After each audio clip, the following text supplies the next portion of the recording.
Hi everyone and welcome to the next update on Digger's progress. Now just before we get started, if you're wondering what the annoying bird noise in the background is, that is Nigel, our orphan magpie, who's come to supervise the training. I'm sure before this little DVD is over you will get to see Nigel. He comes down and helps me work on Digger every day. He sits on the round yard fence. He only objects when Digger gets a bit close, and he flies from normally one of these panels here up into that tree up there, and then he supervises from up there. So I apologise for the noise. So it's been a bit of an interesting month for Digger. We've had some good news and some bad news. He's been going through all the routine things in life. He's had the farrier out. He's been rugged and fed every day. He's been going really well with all of that. As many of you know, Kyle Robertson from Mitavite visited us, and we actually tweaked his feed program a little bit more. Some of you might be wondering why. That said, he's still a bit light in condition. The bad news we have is that the infected tooth isn't any better. It has actually gotten worse. We've been speaking with the vets and with EQUITANA, and it looks like the only way to cure it at this stage is for him to have an operation. Now the operation will actually involve them extracting the tooth from the outside of his face. So they'll actually lift a flat up and do it. Now one of the problems with this exercise is, firstly it's pretty expensive, but secondly he's going to be out of action for quite some time. They're looking at a month to 6 weeks from when the operation happens to when he'll be able to do anything again. If you have a look on the side of his face, the video should be able to show you where the sore still is on the side of his face. Now, every day when we put the halter on, that sore gets knocked off, and there is pus coming out of it, so it's unattractive. After talking to the vets, not only is it unattractive, but we have come to realise that, a bit like any of us, if you had an abscess in a tooth, you would have a thumping headache. Now, this will explain why Digger is not progressing as well as we had hoped. As you can see, we're still not riding him. We haven't had a saddle on him. We've had a lot of trouble doing really simple things with him. Just basic stuff from getting a rug on and off him to getting the roller on has been quite a saga. And the vets were of the opinion that a lot of his behavioural issues are related to the pain. So, of course, the next thing that we have to do is actually fix that face. The reality of it is the amount of time that it's going to take, because the operation isn't going to happen for another month, the amount of time that's going to take for him to recover after that operation, the chances of Digger actually making it to EQUITANA are decreasing rapidly. For me to be able to present him as a barrel racing horse in front of all of you, I need a lot more time than what we're going to have left. It's nobody's fault, it's one of those things that happens. We're going to keep going with him, and you guys will be able to follow with his operation, but after the operation we'll see how he goes and decisions will be made from there. So, but it's been sad because he's a lovely horse, but ultimately his age, because the vets have aged him between 6 and 9 years, is going to slow down the amount of time that it takes him to actually recover. So if you're wondering why he's a little bit light in condition, it'd be a bit like you. If you had an infected tooth, you wouldn't be doing so well either. So anyway, we'll drive him around a little bit. We'll show you where he's up to. This is only his second time in the driving gear. Obviously, with his tooth the way it's been, we haven't been pushing him very hard. We've been trying as nice as we can to him.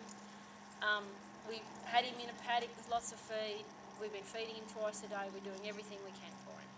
So next time you see him, he'll be on his way to having one less tooth.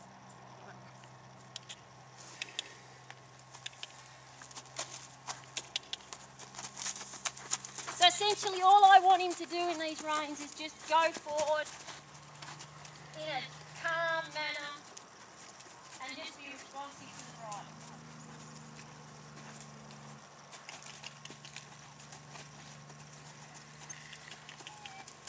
Like we said, it's only the second time he's had the gear on him, and as you can see, I'm trying to put as little pressure on as I can on that mount. everything we do at this stage is about trying to make sure that we don't make this situation any worse for Digger.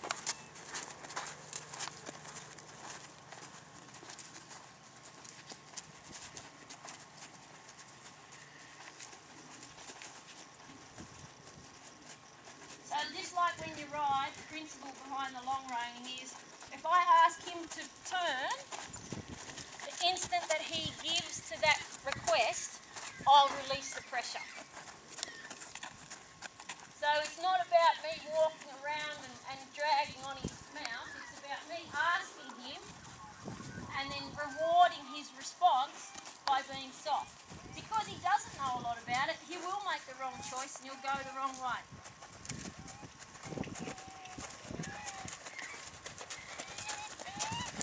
You might notice with these driving reins that, there's Nigel, you might notice with these driving reins that they've actually got rope from the bit to down past his body. One of the reasons why is it makes the reins move a lot smoother, a lot quicker. We get a lot lighter response. So I've still got the lovely weight of the leather in my hands that helps me steer him, but he's getting a quicker response because the rope's moving through the rings a lot faster.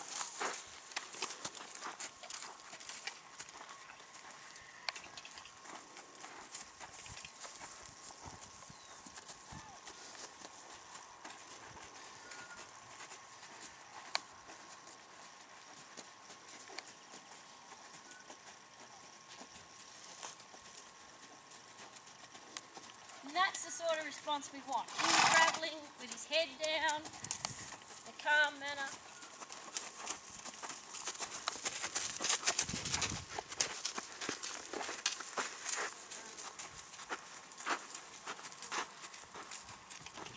If he gets a little bit lost, we just correct it and go again.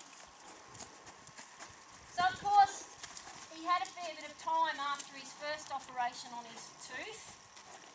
He had a fair bit of time off and we gave him a lot of recuperating time. When he came back to work, we started again with groundwork. We used sticks, carrot sticks and plastic bags and all that sort of stuff, just desensitising him and getting him used to things, lunging him around. Anything we could do that was enough to get him responsive without putting a lot of pressure on him.